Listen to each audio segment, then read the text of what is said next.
Hi everyone, hope you're all doing well.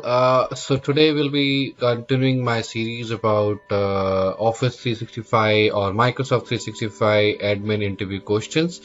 So now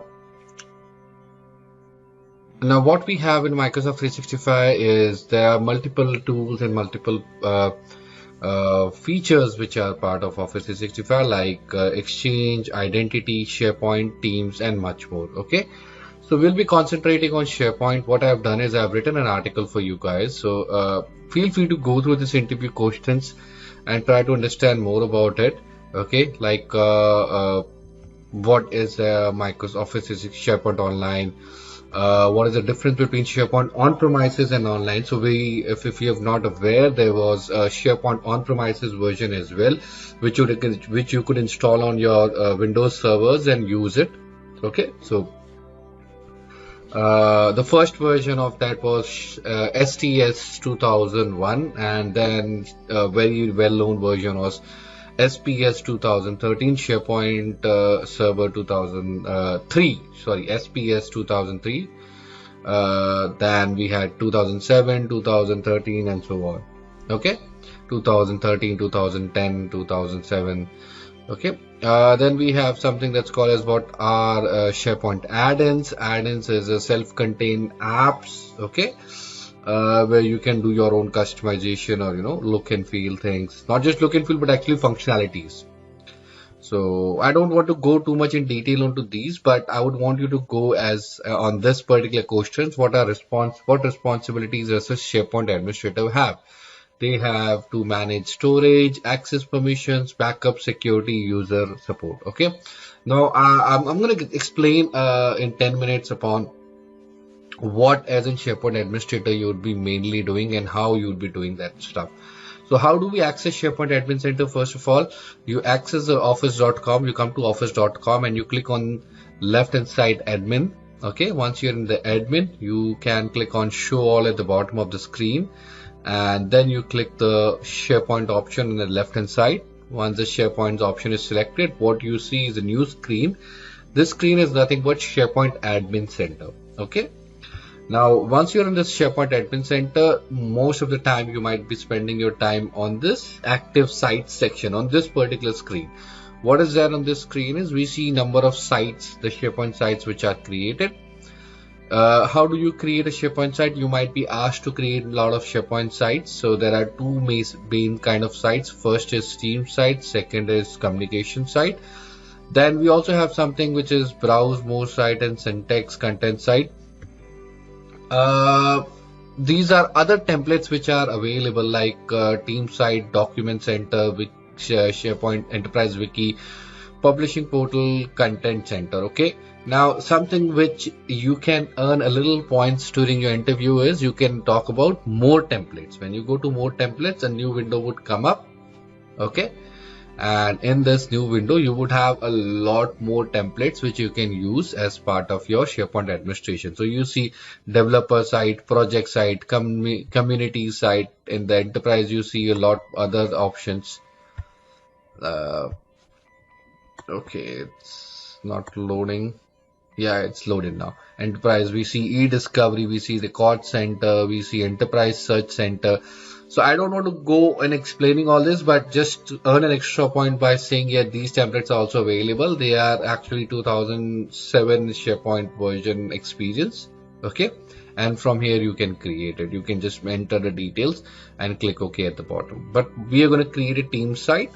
These are the two basic sites which are available, which are modern sites and which have the more advanced features on it. Okay, we're going to select team site. Then I'm gonna it's going to share with me what are the basic templates which are available for teams. I can select either of these. I can select the standard teams or I can select any kind of other team templates. From your organization is if I've created this organization template, I can use from here. Okay. But let's say I want to use the existing Teams template and let's say I want to create an IT help desk site. Okay. So what an IT help desk site will have list, additional pages and other things. So I can even preview if I want to, but I'm not going to waste too much time over there. I'm just going to say use this template. what name it should be. It should be IT free support. Okay, and I'm gonna give it a name, IT free support demo, and IT free support demo site created by Inder, that's me. Okay, and it's gonna say who's the group owner. I say the admin is going to be the group owner because it's going to create a group for it. Okay, and I hit next, and then it's gonna ask me the privacy settings, like anyone can join this. No, I would want it to be private. Only people I want access should be able to access it. Language is English. I can select a lot of other languages which are available, but I would select English for now and select create site. It'll ask me to add members to it. I can make sure Alan and Alex are added as members of this particular site. Okay, it's applying the templates. It's going to take some time to apply the template, and then it's gonna have this site ready for me. Meanwhile, it's gonna allow me to add members and do settings. Okay, so we hit finish and we are nearly done, and I think the site is created. It was very fast created. So if I remember in past I had this as a problem that, or we had a problem that it would take a lot of time for us to have this site created, because it's creating the pages, the list and libraries. But then Microsoft introduced a feature which is copy paste feature, where it copies the content and just paste it to the new one. Okay, now if you notice that there are 3 different sites which are created. One is IT free support Teams site, and it has a Teams logo. So this was actually created during Teams. Then we have IT free support demo, and this is again the Teams site which I created, and the one that I created now is IT free support demo site. Okay, this is what I created, and this is not connected to Teams at all. If you see, there's no Teams icon next to it. Okay, so over here I come and I am now able to see the site created. This is something which you would be asked as a SharePoint administrator. Now if I go over here, and on the right hand side I have a settings icon. I click on that gear icon, that's a settings icons, and then I see site permissions. Trick question would be, how many kinds of SharePoint or how many groups are created when a SharePoint site is created? So by default there are 3 groups created: SharePoint site owners, site members and site visitors. These are the 3 groups created, or 3 permission levels that are available by default. But if you want to earn an extra point, there is one more group which is created, which can be accessed from admin center. So if you come to admin and you click on members, you see we have owners, we have members, we have site admins, we have site owners, site members and visitors.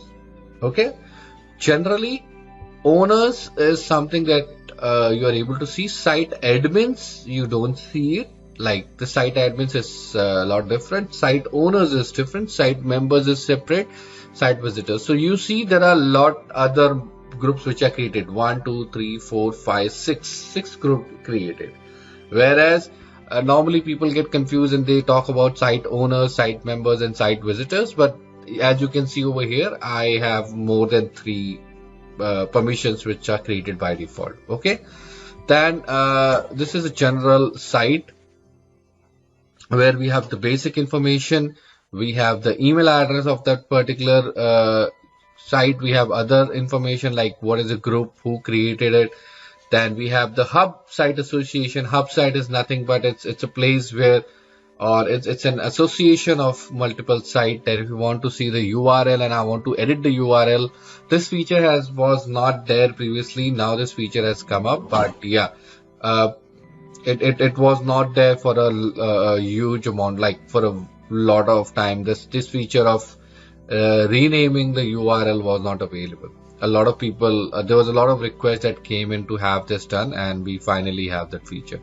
Okay, now there's another feature that people have been requesting, to change this domain name, and we can even do that if needed. Okay, then we have the site name, description, domain, site template that was used. Then we have some activity, basic activity related details. Then we have membership, as I said already, the groups, and then we have something which is called as settings.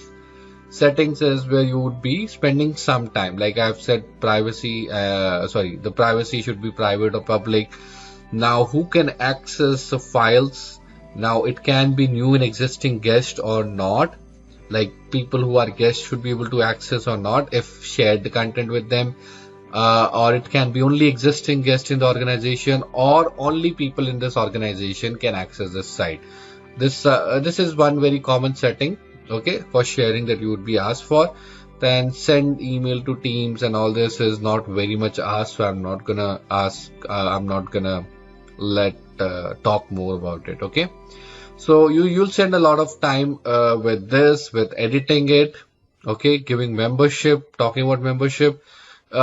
Hub is not something that you would be spending too much of time, or you would not be asked much. But yeah, hub is creating. You have to first register a hub, and then you have to associate other sites to this hub, and then it becomes a collection of all the sites. Okay, then we have something that's called as sharing. This is the same feature we have discussed, that who can access site, or who can access the content of this site. Only people in the organization, guest, new guest, existing guest, and all. And then we have option to delete. Okay, so this is on a very top level. You'll be spending most of your time over here. Okay, you would have to understand what is the size of it as well, something very important. Now, if a site is deleted, you would see it in the deleted sites. I would not want you to go with sharing and access controls or making any modification over here with content services or content type galleries. If you're doing a migration, which means that you are moving content from your local machine to SharePoint, then you go over here in the migration, you say get started, and you will have to download this agent and connect the agent and perform this migration action. Okay, I'll try to create a new video on its own on how the migration works in SharePoint. Okay, there are multiple migration. You can migrate from Box, you can migrate from Google Workspace, you can migrate from Teams. Teams migration is actually SharePoint used to have something that was called as Team, and now that Team is a new Team which is available, and you can migrate your content from the classic stream to the new stream. Okay, and we have few more options for migration. We have Dropbox migration, and then we want to migrate from 2010, 2013 or 2016 on-premises version of SharePoint. That also you can do. For that, you have to download this migration tool. Okay, we have some reports. We have more features. I would not want you to go to this more features too much, but yeah, there's Team Store, user profiles, search, apps. Apps is the customized options or the custom apps which are available inside of Teams or inside of SharePoint, which we can use. BCS, secure store, record management, info, path, and hybrid picker. Okay, and then we also have classic site admin page, which is now removed, no more available. Okay, we have something that's called as advanced management. I've already created a video on it. Please go through the video if needed. But you might be asked mostly upon all these features which I just discussed with you. Okay, and maybe how to do permissions, how to give permissions, how to remove permissions. What is a document library? Document library might be asked. Document library is nothing but a place where you can upload all your documents and share this document with individuals. Then we also have something that's called as list. So there are two types of places where you can store your content. The first is document library. So you see these icons, these are all document libraries that are available. Normally people use documents, and then these icons are list. You can see over here as a list, and the list is where you mention your you have textual information. You have more of textual information, but in documents you have more often documents, not textual information. Okay, and you have grid view. You can share, you can export all this content, you can have an Power Automate, you can integrate with other apps. like Power Automate, Power BI, and Power Apps. You can always integrate your whole SharePoint with these apps. There are much more options and integrations over there. Okay. Then we have Alert Me. Alert Me is where you can alert yourself or your team members about any ticket newly created or any item newly created or any document newly created or modified. Like if I select Alert Me, you can see what options do I have. I have an option of whether all the changes, new item created, existing item modify, or an item deleted. Okay. So all these options, you want a notification immediately, daily, weekly, all these options are available. So that's a very quick overview about what a team's SharePoint site is and SharePoint site administration.